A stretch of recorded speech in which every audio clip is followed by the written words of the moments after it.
Oh, hey there. Glad you could stop by. This video will show you how to build this environment using only free assets from the Unreal Marketplace. We'll go over pre-production, set dressing, lighting, and also post-processing. So I suppose we should get to it then. Let's go. Okay, so what we want to do is go to free and then permanently free collection. And as you can see, we've got a range of assets here. This one looks cool. Yeah, so this is like a desert one.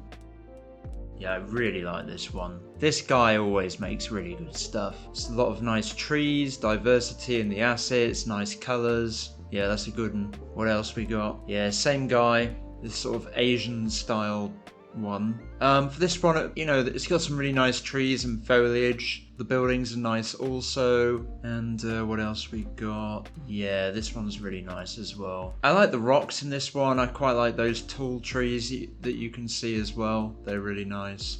Grass is quite nice. So yeah, not bad. So yeah, if you type Australia into the search bar, what's quite nice about this pack here, is that there's some birds that come with the pack. Okay, so I was having a look through my Pinterest. I mainly use Pinterest for references, and this is like my board of just ideas and stuff. And I came across one that I really liked, which was this one. It kind of fits a lot of the assets that are in the permanently free collection. It's got good composition, it's quite simple, really nice lighting. So yeah, let's give it a go. Just gonna ping Florian here a message and just let him know that I'm gonna be doing this environment. Okay, so what you're gonna wanna do is press launch at the top. I'm using version 5.3.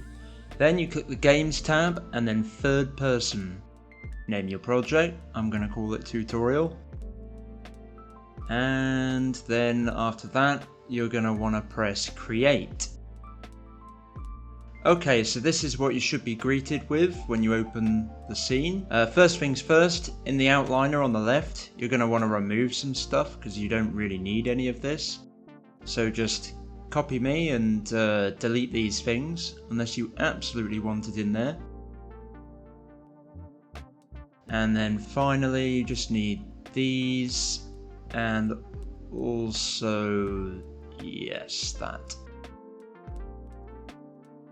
Okay, so if you press the content drawer down the bottom and then type sk_mannequin and drag this one out into your scene. And then what you want to do is you want to position it into the corner of the screen, just like in the concept. This is purely for scale. You can move your camera to fit the position if you want, or you can move the character to fit the camera. Once you've got it in a position that you like, if you go ahead and press Ctrl and 1 on your keyboard, this will put a camera location so that whenever you press 1 on your keyboard, no matter where you are in the Unreal scene, you will always go back to that position. Okay, so now we're going on to the blockout stage. If you go up to the top, you see that little cube I just clicked on, and then you press on shapes and then cube, and I've dragged out this white cube here. The first thing we want to do is position the largest building possible in the scene, which is that center one with the door. We want to get that first. Once we get that in, it'll be very easy to work out the rest.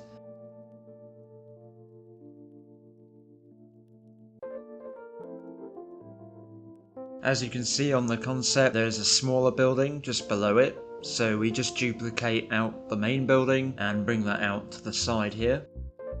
Now we're putting in the massive platform that these buildings sit on.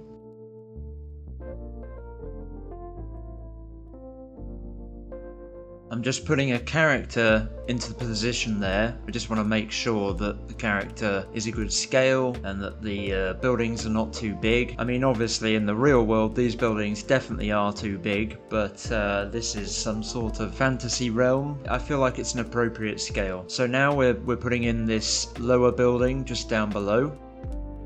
At first I wasn't planning on putting the spheres in the blockout, the rooftop spheres, but you know, things change, and as I get through the environment a little bit, I realise it probably would be easier to have the rooftops in place as well.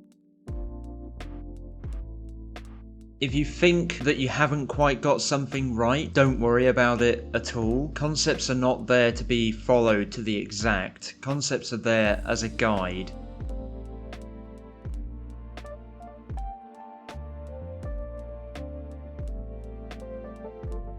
So we're now putting in the big building on the right. This building's quite useful because it frames the main building that we're looking at, which is the one pretty much in the center. Also, if you notice, oftentimes I'm moving the camera. Earlier with the Control 1 thing, because we did that, I'm able to press 1 again and come back to this camera view. Just like that. Now putting the platform in that the character stands on, the balcony.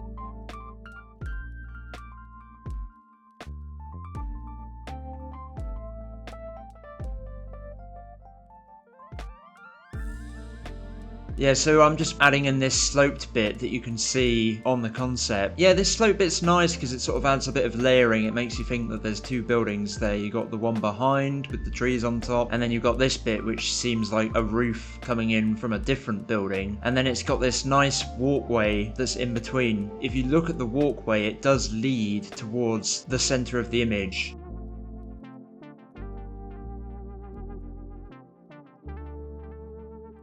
Again, when you're doing blockouts, you don't need to focus on detail at all. You can do the most basic cubes. They don't even need to be the full correct shape. You just need to give yourself an idea of how your environment is going to be in terms of scale, composition. Now putting the platform for the entranceway of the main building, and from this platform comes the stairs which lead to different areas of the environment. So I've come out of the camera view here, and in a second I'm going to press 1 on my keyboard to just make sure how that looks from the composition angle. I press the snap to grid rotate so I can rotate it easily, and then I turn it off again. Here we go, I've gone back to my original number 1 keyboard camera position. Now adding in some more background buildings.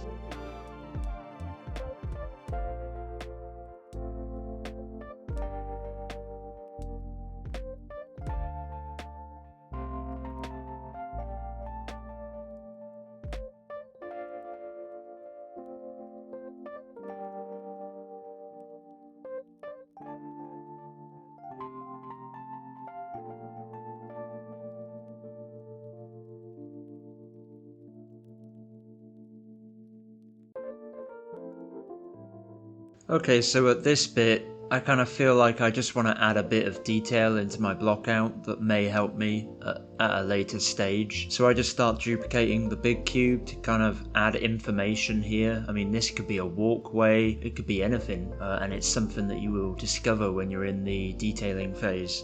I moved the camera a little bit. Yeah, I changed the main building, changed the side building a little bit as well. I add a few extra buildings in that aren't actually in the concept. Again, it's really normal to not copy a concept to the exact. Concepts are there as a guideline.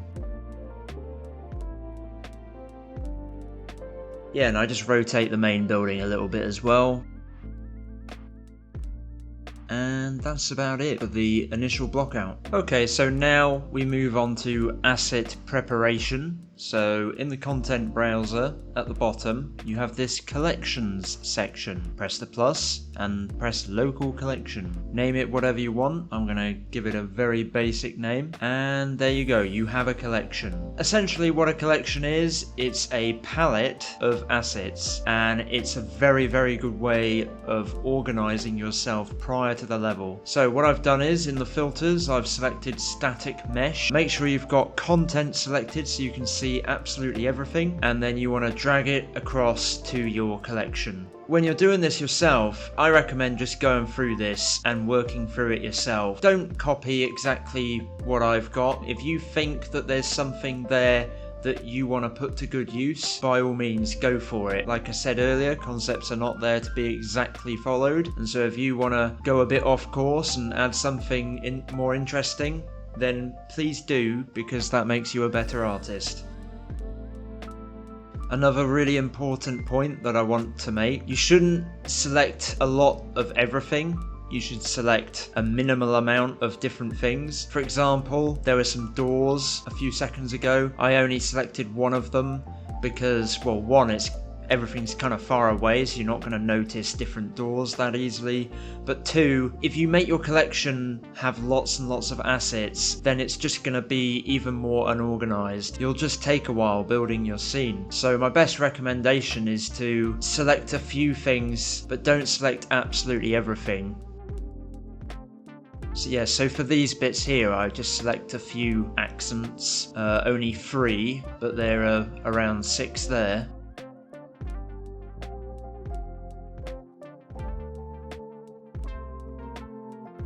As you can see, I have no issue adding stuff that's from the Asian pack to this sort of desert themed environment, because certain things like wood, it's a brown colour. The brickwork on these buildings are a sort of yellowy orange, and brown and yellowy orange, they go really well together. It's actually okay to mix quite a lot of wooden stuff into this that the concept doesn't really have. Now adding my trees, again, don't add loads and loads of different tree types. Have a few bushes and maybe 3 or 4 trees, preferably 3. It's really important because I would say indie games, you can often find people mix foliage very harshly. There's a lot of different tree types and it kind of makes a biome not feel like a biome anymore. So if you stick kind of religiously with very specific tree and foliage models, then you're more likely to give off a more convincing theme for the biome that you're working with, which for us is some sort of fantasy ancient Egypt. I do sort of see this waterfall and get a bit greedy. Can't tell you that we'll use it, but I've added it into the collection and maybe we'll use it. I hope we do. Yeah, I really like these boarded up windows. These would be really nice for detail. So we're going to do a little bit of lighting changes now and a little bit of fog changes. So we scroll up to the top in the outliner on the left and we select our directional light. I press Ctrl key to change the rotation to be easier, and I rotate the sun so that it gives us some more interesting shadows, and also it is similar to the concept. I then take out this cube and duplicate it and then scale it up. The plan here is to put the cube behind the character and then the character will be in shadow. The character is our foreground area, and if you have your foreground in shadow, it will lead the eye towards the midground and the background. Our temple that's in the middle, that's our midground, and as you can see already in this image, we're already looking at that a lot more now. Yeah, so once I changed the shadows, I realized that this was not big enough, so I scaled it up, and you're free to do that too. So now I'm changing the angle of the sun so that it's kind of got a bit more of a sunset feel to it.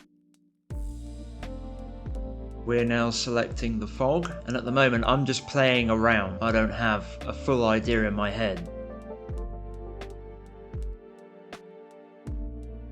So I scroll down and I go to volumetric fog. Volumetric fog is a lot more manageable, I find. You have a lot more control over your scene with volumetric fog. It looks better a lot of the time. Depends what you're working with, I suppose. Thought I would come to this moment to outline that you have SM6 checked, as well as mesh distance fields. This is in the project settings, which is edit at the top and then project settings. Make sure you have those ticked and restart the engine. Okay, so choosing the color for the fog. It's obviously sunset in the concept. I want to do something similar, so we go with an orange color. At this point, I sort of think that the shadows are a little bit dark, so we're going to bump up the skylight intensity by about 0.5, so it's 1.5 now. Going on sky atmosphere and just fiddling around with it. When you're doing sunsets, it's good to sort of get your sky to be a sort of purplish colour, I tend to find. On the directional light, I changed the indirect lighting intensity a little bit, and also the volumetric intensity as well. Change this however you want, whatever you think looks cool. And obviously we changed the light colour as well. Great, we're ready to start doing set dressing. So I'm going to start with the big shapes first, most importantly. So let's get these gold dome-like things in. I've added a section on the bottom right of the screen to my content browser, which is on my other monitor. So yeah, I've added in another bit of blockout here because I felt like this foliage and trees just needed something to sit on.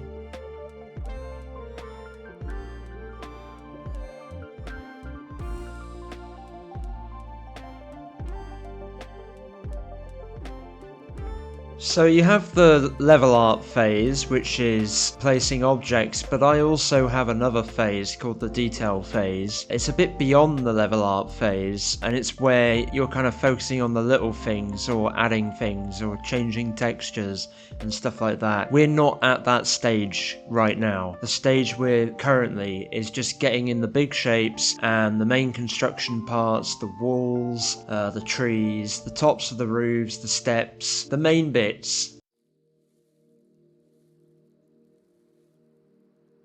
So what you want to do is place your object over the area that you want to put it, and then delete the blockout piece underneath.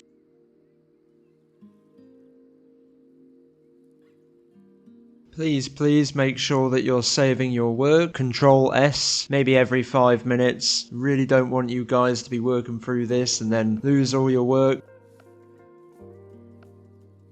So like on the concept, on the left hand side at the top of the platform we've got quite a lot of foliage here. Now I understand it's quite small, this bit, and you're thinking, oh, why don't you leave that to the detail phase? But the other thing is it kind of blocks away a lot of the stuff on the left and covers a few things, so I thought we would put it in. Yes, I noticed that these trees they come in completely black. Later on I have a very simple fix for it. It might not be a fix you like. If you take the leaves from one of the trees and then just replace that as the material on these black trees, works pretty well.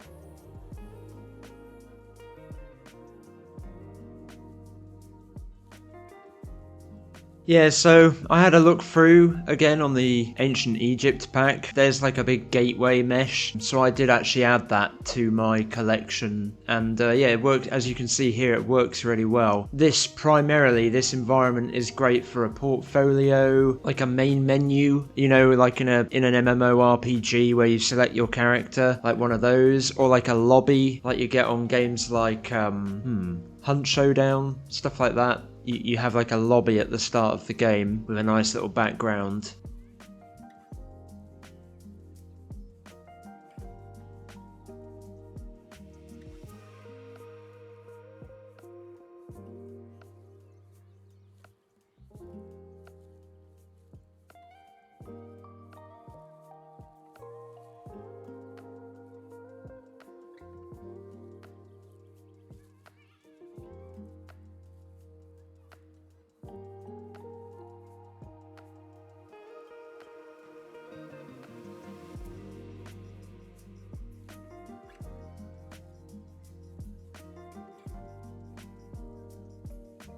So I wanted to mention that I think it's really important you guys don't worry about stuff like clipping or things sort of glitching through other objects and stuff like that. In this initial set dressing phase, you shouldn't be thinking about that. You should just be thinking about getting the base shapes in and the basic look. Later on down the line you can come back around to this and you can fix it however you want. So as you can see here, I'm putting these stairs in. Now on the bottom of these stairs, they don't match up. I mean, you can see there's gaps. I can come back later and I can fix these. So for now, it does not matter. Just don't overthink, just go for it.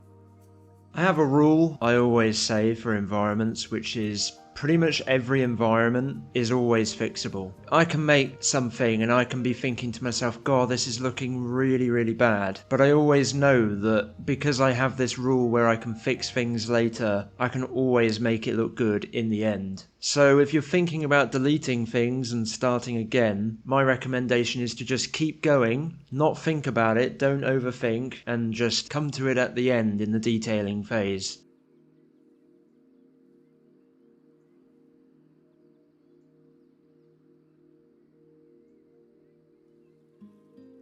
So at this point I start making these wall pieces. It's a bit awkward because the wall pieces have got two sides to them. I don't necessarily like the way these are built. I haven't really worked with objects before where it's kind of like two sides, a wall on the back and a wall on the front, and then the sides are just completely missing. It makes modularity quite difficult. Luckily though, for a scene like this, we can use stuff like pillars and trim pieces to cover these sort of issues up.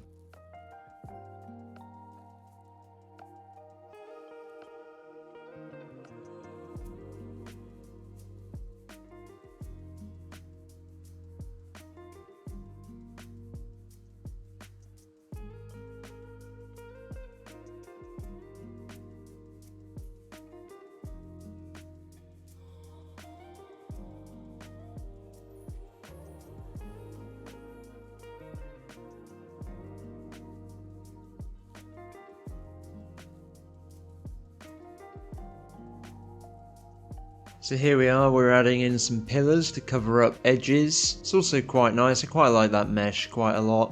This is what we probably call a decorational pillar really, because it's not really supporting anything. Nonetheless, it still looks really good. So it's at this point that I sort of think to myself, our composition, our camera shot needs to change a little bit. I'm rotating the balcony, the character, and the camera.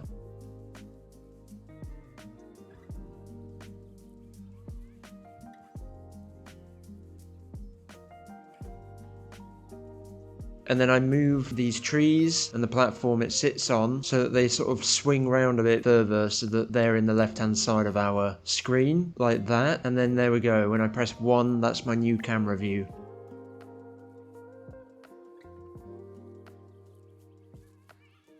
At this bit, I'm moving a cube into the sky just to visualize what it might look like if the left-hand side was in shadow. My intention is to not have a giant cube in the sky, don't worry. It's just I want to see how it will look in terms of framing. If you're not sure what framing is, it's kind of like using light and shadows, and sometimes trees as well, to frame a composition shot to make your eye more likely to lead to something, which in our case is the temple in the middle of the screen. If the right hand side is in shadow, our foreground is in shadow, and our left hand side is in shadow, but then the bit at the midground in the light, then the first thing we're probably going to look at is the thing in the light. I actually forget to delete this cube, but later on in the video I realise about it and then delete it, so don't worry. And yeah, we'll figure out a way of putting things in the light without having giant cubes.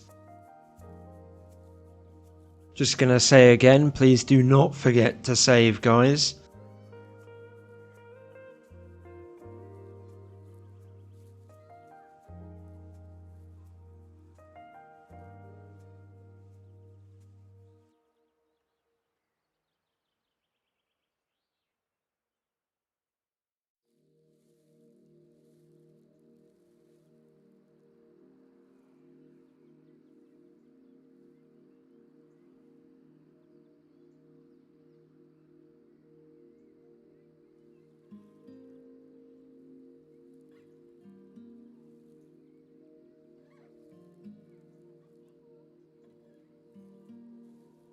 So I'm going to take a moment to just add a couple more things to the collection. It's absolutely fine to do this because as you're working through a scene you'll realise that there's some things that you just don't have in your collection that you really need. For me, it was mainly trim pieces and just better pillars. I also really wanted to find something good to go for the balcony that the character sits on. In the concept, the balcony that the character's on, it's sort of like a metal, like a dainty metal, but I couldn't find that, so I found like a really nice wood one. It's a lot thicker. Yeah, it's still really nice.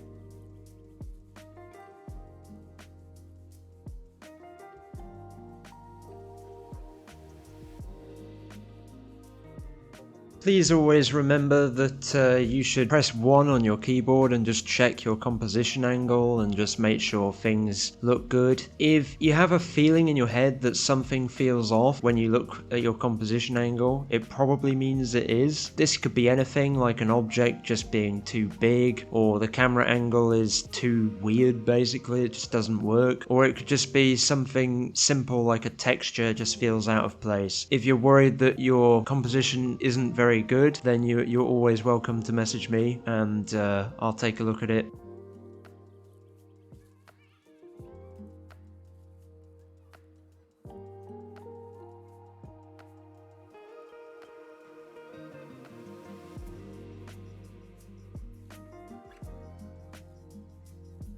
Yeah, I really like these wooden support pieces, they're just a great little detail. Again, this is kind of something you would add to the detail phase, but I just kind of wanted to see what it felt like. And then, as you can see, it does look quite good there, and yeah, we'll probably put some more around the environment as well.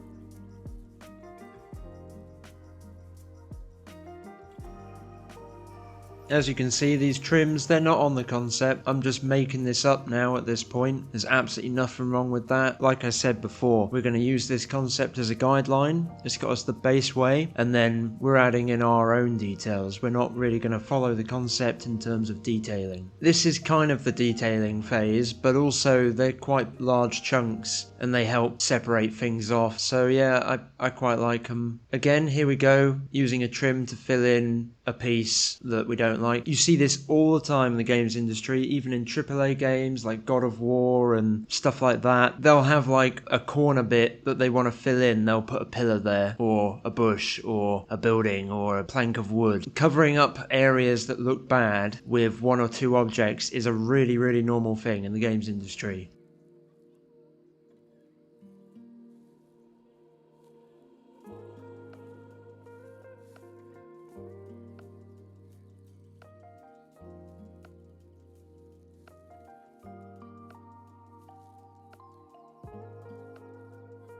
As you can see, this environment is starting to get really fleshed out, and the funny thing is, we're not even halfway done yet. Let's keep going.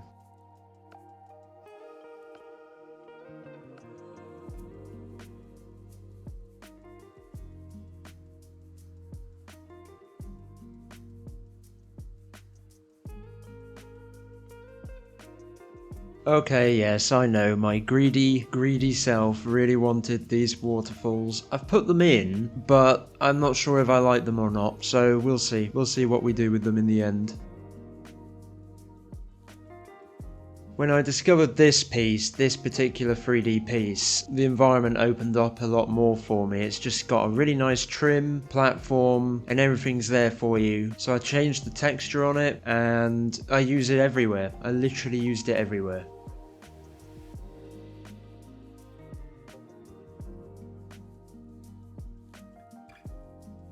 As you can see, I'm plastering this trim building cube piece thing absolutely everywhere. It's really, really good. It's good for adding little background bits as well. Yeah, I really like it.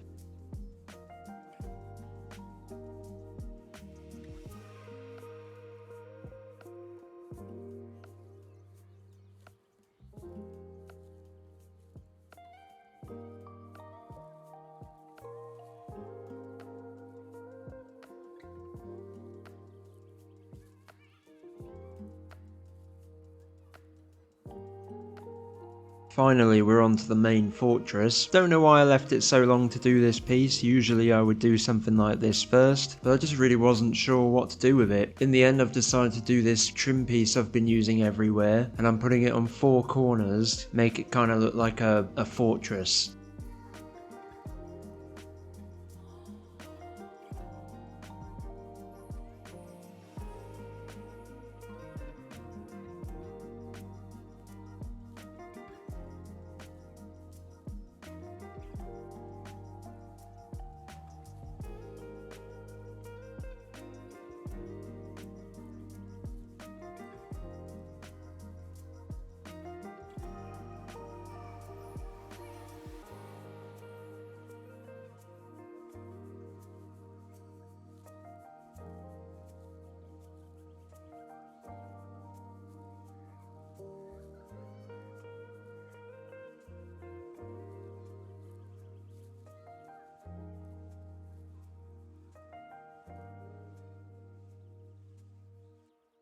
Now I'm finally moving on to adding the balcony. Like I mentioned earlier, I've got a nice wood piece from the Asian pack. Yeah, I recommend using this, to be honest. There's not that many options for balcony pieces in these permanently free packs that we've downloaded. So yeah, I'd go with this. As for the floor, I used a sort of like a wooden window piece for a floor, which leads me on to my next point. It's perfectly normal to use assets that are meant for other things. So, for example, here I'm using this. This is like some wall or window piece, and yet I'm using it for a floor, and it works really well. A good example of this is I once worked at a studio. We were working on a RPG, and one of the level artists on the team, they needed to make a campsite with sleeping bag, and they actually used sacks of grain for the sleeping bags on the floor because they didn't have assets for sleeping bags, and they didn't want to. Getting a 3D artist to prioritize some sleeping bags is obviously quite slim, so yeah, they used sacks of grain, and it looked great. It even had like a pillow kind of feel to it. It looked like it had a pillow at the end. So yeah, it's a very normal thing, using things as something else all the time. Everyone does it.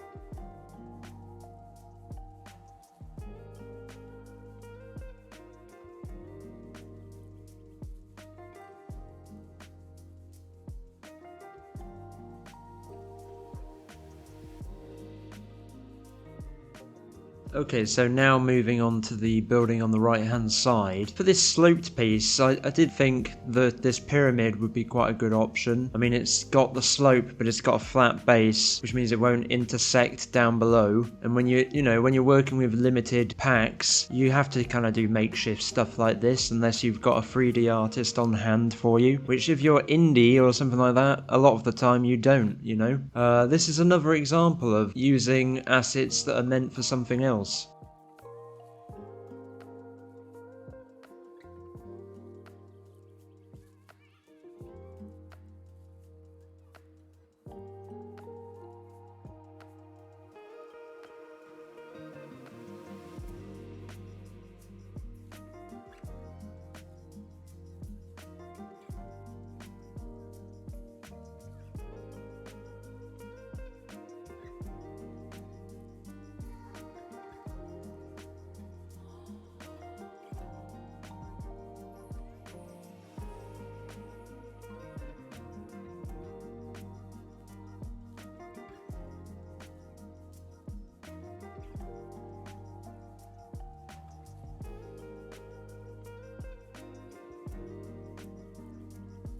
Now I'm just adding in some random objects in the background. When things are in the background, it doesn't really matter what they look like. As long as the shape, is good, that's all that really matters, because you're never going to get close to it.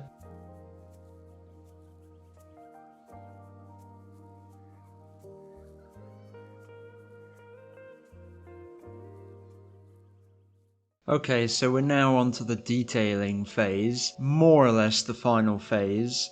We just have to look around the map and see what we think is missing, and then add the smaller things in pretty much. This stage I tend to never ever look at my concept. I tend to just kind of go with the flow and just see what I feel looks good. Yeah, so as you can see here, I'm just replacing the material on that tree with the leaves from the other tree. It's kind of weird. I actually think it looks better, to be honest with you. It actually looks better than the original.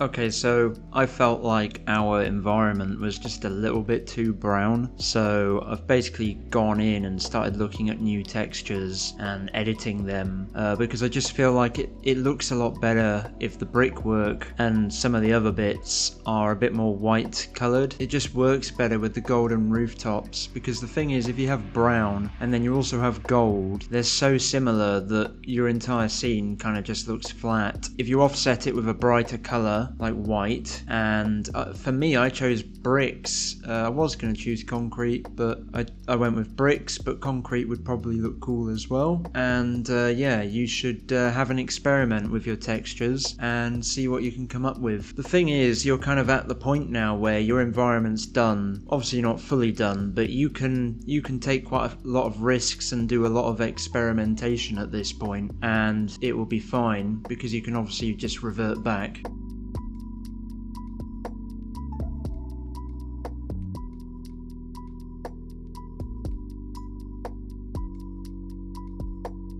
At this point, I kind of didn't like our current material attributes, I would say, for the gold roof. Like, I like the colour, but I just felt like the normal map and the roughness and the metallic is just maybe a bit too strong. I basically had an experimentation with it, but in the end I kind of just like dialed most of the settings down so that they just weren't so intense, and PBR, I kind of lowered everything a little bit.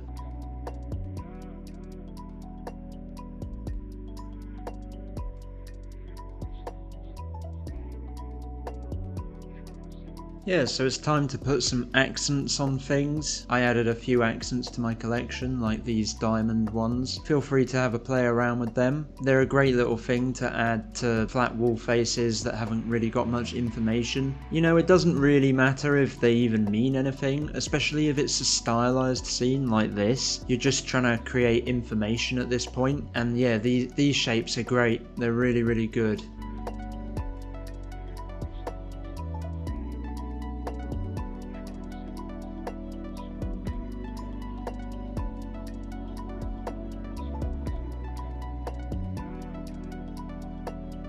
As you can see, I'm just dragging stuff out and then experimenting with them, and more often than not I'm deleting things that I've dragged out. There's no code or specific guide of way of working with these kind of things. When you're in this detailing phase specifically, it's very much all about experimentation and just seeing what works well in terms of composition or what just looks weird. And yeah, it's when the real art really does come into play, I guess you could say.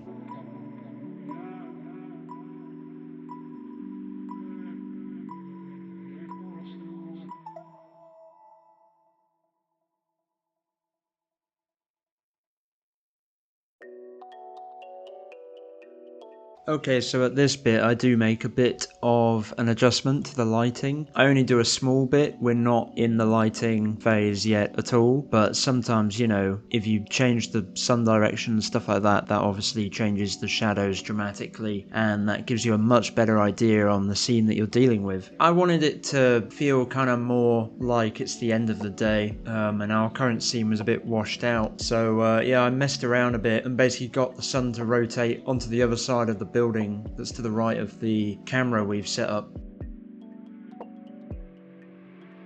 I also bumped the sun intensity up. This definitely improves the scene.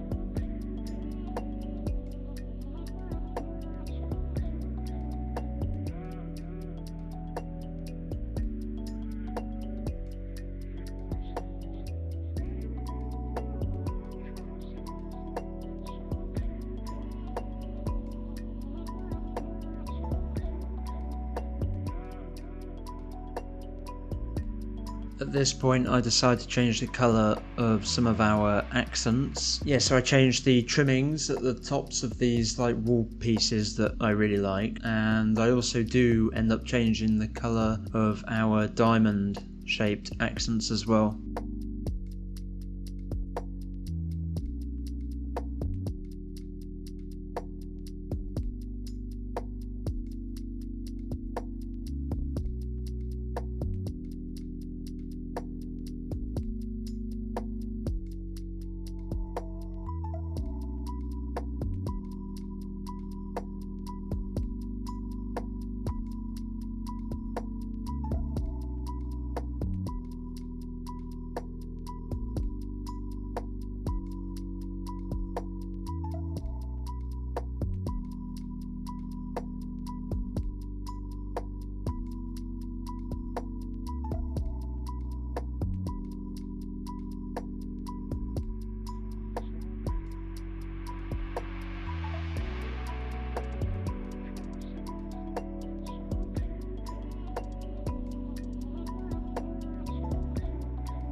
Okay, so we're now moving on to adding some volumetric clouds. To be honest with you, I absolutely hate the volumetric clouds in Unreal, but they are free, so here we go. So what you want to do is we want to change layer bottom altitude. I've changed it to 7.3 and the layer height to 8, and then this adjust skylight cloud bottom occlusion to 1, and then also tick this box per sample atmospheric light. Then you need to double click the material, and then on this bit I've adjusted the base noise to 1, and then I've changed the, if you look here, I've changed the hex linear to this code. It just gets off sort of an orange tone. And that's it. We're going to move on to lighting now. We might come back to this. Okay, so we're now moving on to the lighting, as well as the fog and some other bits as well. Post-processing, of course, as well. So I've actually gone ahead and lit this now. The reason for that is because if I tried to do this on video without pre-planning it, then the video would be like 4 hours long. What I've done is I've gone through the settings which I think would benefit you guys the most. I'm going to show you which settings I've done, and you guys can make adjustments however you see fit. Okay, so we're going to start with the fog. So the first thing I've done is I've changed the in-scattering color. So this is just the main fog color. This is this section in the back here. So I've changed it to a sort of orangey color. That's the hex linear code in case anyone wants to use it. If we scroll down to the volumetric fog section, I've also changed the scattering distribution. I've changed this to 0.45 instead of putting it all the way to the top. A lot of the time people just put this all the way up to the top because it does look good. Because the sun is on the right hand side of this building, it's adding a lot of sort of fog in this area here, which brightens it up but not too bright, and yeah, it looks really cool. Extinction scale, I've changed this to 4.5. The extinction scale is the volumetric fog as a whole. So look, if I change this, you can see it changes all of your volumetric fog. 4.5 is a nice middle ground. I've changed the view distance of the fog to 8,000, and I've changed the start distance to 3,200 so that we're not getting volumetric fog in the foreground. And finally, yeah, the albedo, the actual color for the volumetric fog, I've changed to this. Okay, moving on to the directional light. So we go here, the source angle, I've put this down to 0. Essentially what this does is makes your shadow edges really, really hard. See that? You can see it in the left there by the waterfalls. So if you put this 0, they're really hard. For stylized, I do think that hard shadows generally look a bit better. The temperature, yeah, I've changed the temperature to 6250. It's just basically is how warm or cold the scene looks. If we scroll down here, I've ticked distance field shadows. I've bumped the distance up. The reason for this is it adds shadows to the trees that are in the far background. Otherwise, yeah, they look a bit flat. Moving on, post-processing. This is probably your most important bit, the post-processing. So I'm going to scroll to the top. If you're working a stylized scene, probably one of the most, if not the most important thing is to do your bloom. So I've got it to standard on the method, ticked, and in intensity I've got it to 3.5. Bloom essentially just adds a sort of haze around the actual light that is already gathered in the scene. It's really, really good for stylized scenes. Next, I've bumped up the chromatic aberration. Chromatic aberration is a sort of 3D effect in the post-processing, and when you turn it on, it kind of just makes things look a bit more lifelike and not flat, basically. Next is local exposure. This is a fairly new setting to Unreal. It's absolutely amazing. Usually I adjust all of these settings. I can come up with some really cool results, but I actually found that the best settings for local exposure this time was to just tick all of the boxes. Next we're going to image effects, and I've ticked vignette intensity and I've put it to 0.4. This just adds shadows to the edge of your screen, essentially. It's really good for framing, and again it helps with composition and stuff like that. I'm gonna scroll down and we come to the color grading section. This is kind of like using a Photoshop filter or like an Instagram filter or something like that. On the shadow section, I've put the contrast to 1.2. This is funny actually, this sort of just adds a further vignette, and I just thought it looked good. And if we scroll down, I've ticked method lumen for global illumination, and I've just bumped these settings up. This will just make the quality of your lighting better. Same on the reflections, and I've just bumped the quality up. That's it for post-processing. Okay, so now the skylight. Now, I look at a lot of people's work quite often. I get people coming for critique. I browse forums like Polycount and Facebook groups. Unreal Engine developers group, that's a brilliant one. And quite often people, they'll post their scenes and they want some critique of how it looks. One of the things that I spot all the time is the fact that people don't put a skylight in their scene. And so their shadows are really, really black. So for the skylight, I've just set the intensity to 3 and I've just changed the colour, and that's the hex for the colour. That's it for skylight, so not much. Moving on to sky atmosphere. So sky atmosphere is basically everything to do with the sky, the atmosphere, but it also does change. What you change up there also changes what happens down on the ground level. I haven't changed much things in this section, but it is a very important section. So rally scattering, I've changed this to this colour, here's the hex, and I've just changed the distribution of it to 6.5, and that's it for that. Okay, so one thing that we did notice earlier, I'm assuming we all noticed, is that the waterfalls kind of looked a bit weird. I messed around with the settings a little bit, but I'm still not that happy with it, and I think I'm quite happy to just accept if I wanted a decent waterfall for what I'm working with, I would buy Cartoon Water Shader or something like that. But if you double click this, the material instance, you get this box and you can play around with some settings. I just adjusted the opacity and the contrast, that's about it. I didn't change any colours, that's it. Okay, so for lighting, we're almost done. We've done the main points, but there's one point that we need to add. This point is the most important point. It's called fake lighting. Fake lighting is adding in point lights, rec lights, and sometimes spotlights, but not usually, to just further add depth to a scene. Fake lighting is done really often, especially in stylized games. A lot of the time there's no source for the light. It's usually very subtle adjustments. Okay, so we're on to the fake lighting section now. So I want to add some orange lights into this sort of corridor-like area here, just to kind of make the scene feel more alive, I guess. It's important to note that when I do fake lighting, I always turn off cast shadows, because then you're kind of not showing that the light is coming from a particular source, and therefore it's kind of just artistic lighting instead of actual realistic physics lighting, you know?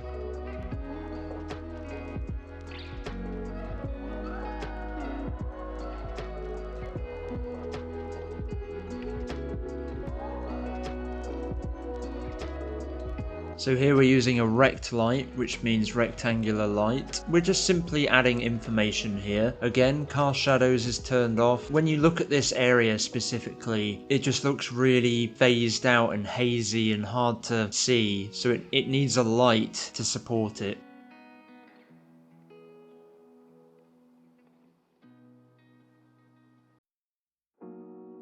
Okay, so as you see, we have the waterfalls here, and they flow down to an area beneath that our camera can't see, but it's important that we show. So we have blue waterfalls, and obviously if we add in some blue lights down the bottom, that just helps back up those waterfalls and kind of shows the area below to have a bit more depth.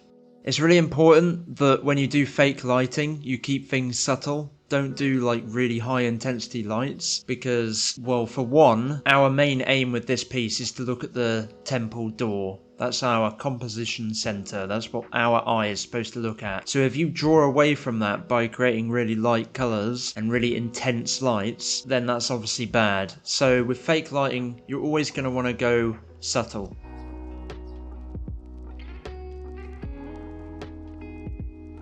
So as you can see, I realised that these lights are too bright, and I lowered the intensity down by quite a bit. Now I'm going to add a really subtle light to this doorway at the side here. I just want people to know that there is a doorway there, because at our current camera angle it's kind of hard to notice that. I also do at this point realise that there's a palm tree stuck in the way, and that's kind of blocking the light. Just going to remove that and then place a couple more palm trees in as well.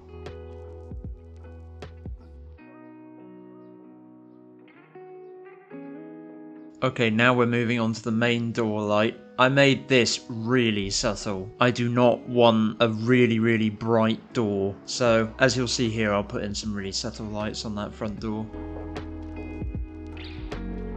Do make sure that you set all of your lights, like point lights and rec lights, to movable in the settings instead of static or stationary. Also realised it would probably be important for me to put some blue lights in, again very subtle, where the waterfalls come out.